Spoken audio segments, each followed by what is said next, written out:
तुझं जपन अनुष्ठान आहे, पण इथं पोटात कावळे वरडायला लागलेत. आई अगं, मध्यान्ह होत आली. मी ज्यांना निमंत्रण दिलंय ते योगी आले तर काय करायचं? मी सांगितलंय ना तसंच होणार.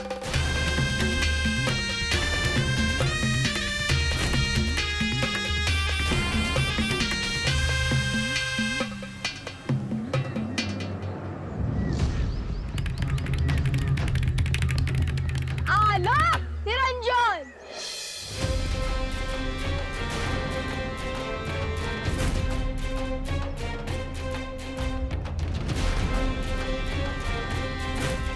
अगो बाई, बघा, मी म्हणालो होतो ना, आलेच योगी.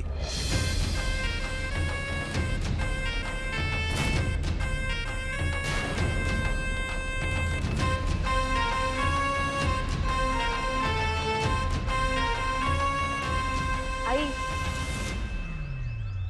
मी जर बाहेर न गेले तर दादा त्यांना घरात घेऊन येईल. मग तुझं जप आणि अनुष्ठान काही टिकायचं नाही. आता त्यांना घरात घेऊन आल्यावर जेवायला तर वाढावंच लागेल ना.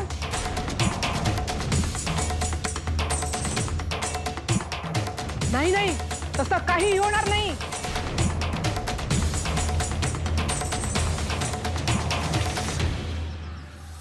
बालयोगी तुम्ही? मी जे निमंत्रण दिले त्यावरून तुम्ही आलात. खूप आनंद झाला. आपण आत यावे. नाही, मला कोणाच्याही घरी यायची अनुमती नाही.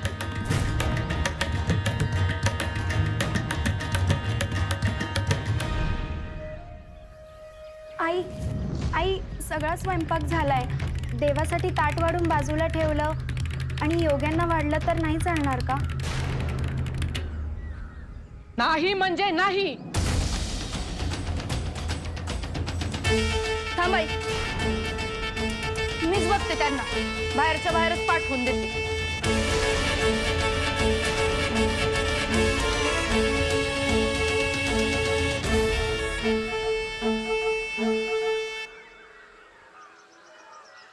हेच करते बालयोगी. हो, त्यांना भिक्षांसाठी वाट बघावी लागेल. आओ, बरं तुम्हीच बोलवलं आहे नको रक्षाला.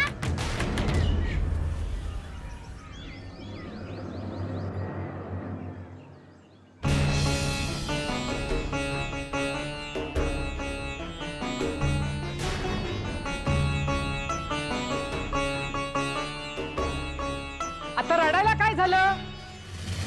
आणि तेही भरल्या घरात. आई, माझी अशी इच्छा आहे की त्यांनी आपल्या घरी येऊन भोजन करावे.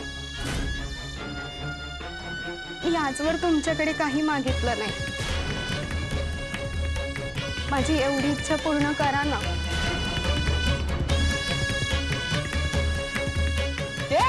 झटझापही करून देत नाहीत मला.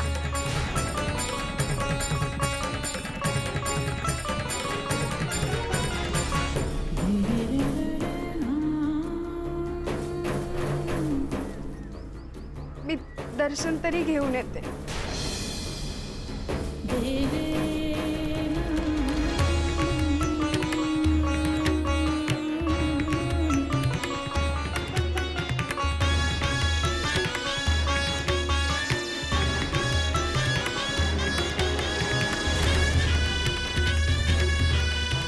या घरात आता कोणीही ऐकत नाही माझं.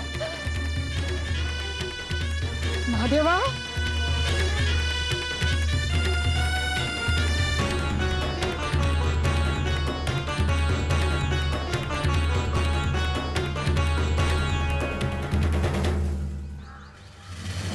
बालयोगी,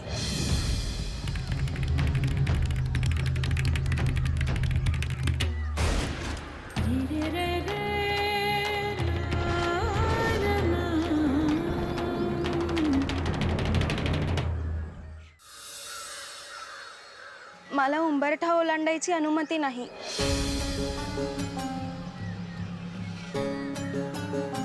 आपण प्रतीक्षा कराल का? माझ्या गुरूंनी मला तात्काळ परत यायला सांगितले आहे.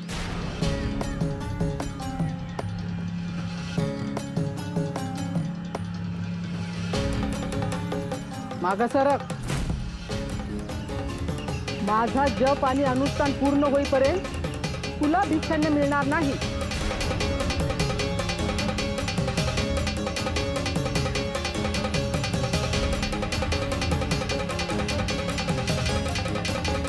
जशी तुमची इच्छा माई.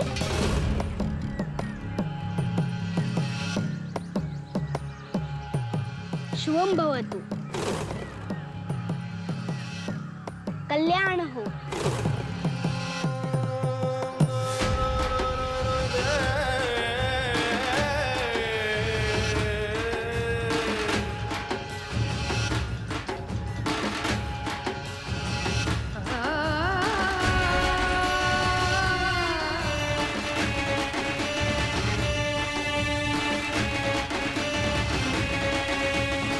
बालयोगी, आपण थांबावे.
महादेव शंभो.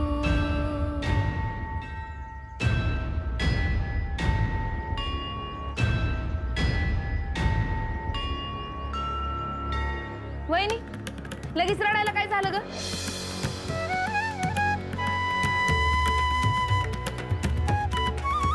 आपण साक्षात परमेश्वराला आपल्या दारातून बिनमुख पाठवलंय. आई, म्हणजे तुझं जप आणि अनुष्ठानाला काही महत्व नाही बघितलं.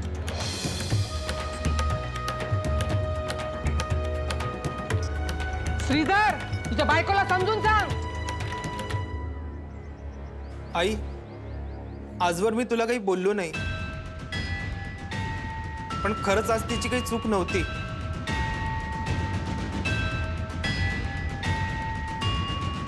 म्हणे आता तूच नैवेद्य दाखव बाई. हो, ह्यांची तर काही इच्छा दिसत नाही. आता मीच ताट करते आणि ठेवते नैवेद्य. राहू दे, बस.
लवकर आलास गोरक्ष. होय गुरुवर, तुम्ही मला तात्काळ यायला सांगितलं होतं. तुझी इच्छा होती ना त्या मातेला भेटण्याची, झाली भेट. होय गुरुवर, परंतु भिक्षा अन्न नाही मिळाले. असे का? आज त्यांच्या घरी जप आणि अनुष्ठान होते आणि ते होईपर्यंत भिक्षान्न द्यायचे नाही असे त्यांच्या घरच्यांचे ठरले होते. होय होय, त्यांच्या घरच्यांचं नाही, त्या म्हातारी आणि मनुताई आहेत ना, त्यांनीच ठरवलं असणार.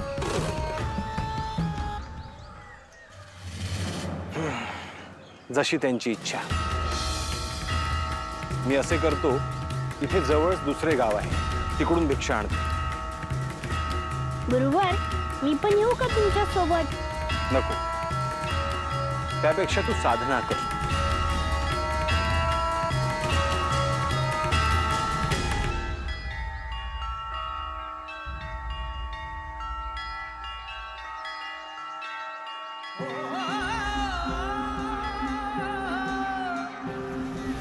भस्मांकित शिवस्वरूप ललाटी शोभत त्रिपुंड सिद्ध योगी वितरागी धग धगते तेज कुंड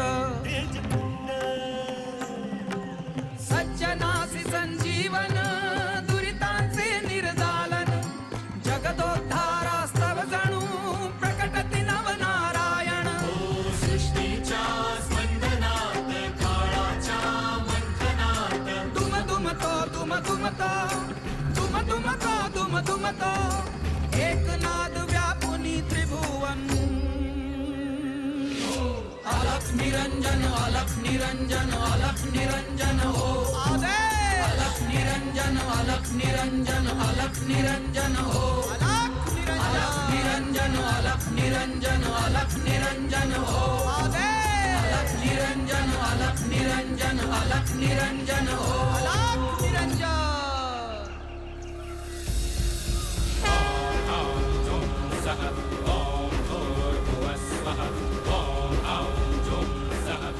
म्हणजे तू खेळायला येणार नाही होय?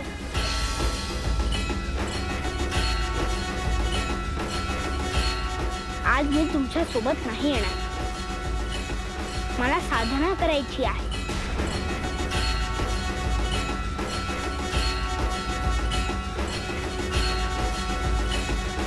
चला मग आपण इथं जवळच खेळूयात.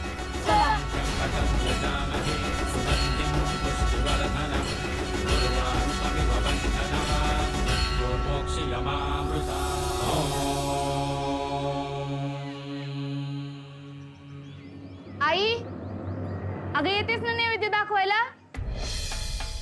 आले ग. कसं आहे ना, म्हणजे ज्याने जप आणि अनुष्ठान केले त्यानेच नैवेद्य दाखवलं तर बरं होईल ना. आणि आता तू नैवेद्य दाखवल्यावर देव बघ तुझ्यावर किती प्रसन्न होईल ते. अगं म्हणे, तू आहेस म्हणून माझं सगळं चांगलं चाललंय बघ, नाहीतर त्या दोघांपुढं काय बी चाललं नसतं माझं. बरं राहू दे, आता नैवेद्य दाखव. किती बडबड करशील.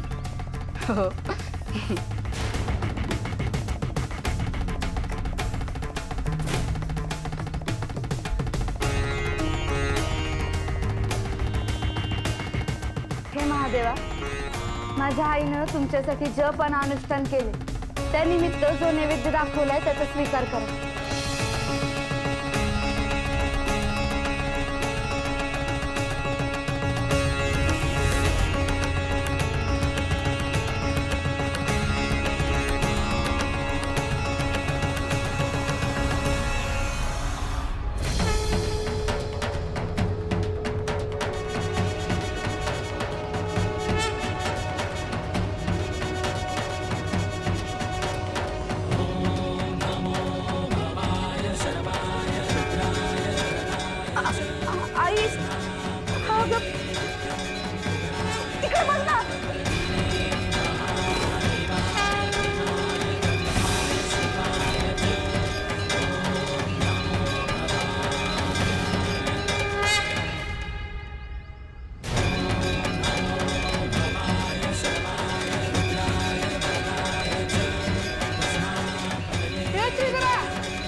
काय झालं? अरे अरे देवाला चक्क नाग बघितलं रे. काय? कुठे? देवाऱ्यात तर काहीच दिसत नाही. आता आता देवाऱ्यात नाग बघितलं. मी नाही नैवेद्य दाखवणार, मला भीती वाटते. अहो तुम्ही नैवेद्य दाखवत त्यांना भीती वाटत असेल तर. हा दादा. मी नाही, तूच दाखव.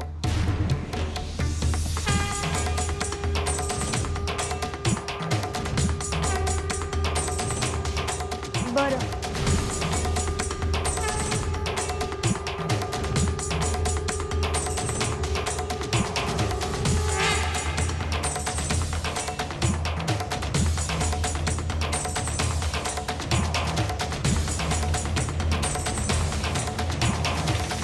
हे श्री महादेवा, नैवेद्याचा स्वीकार करावा.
झाला नैवेद्य दाखव.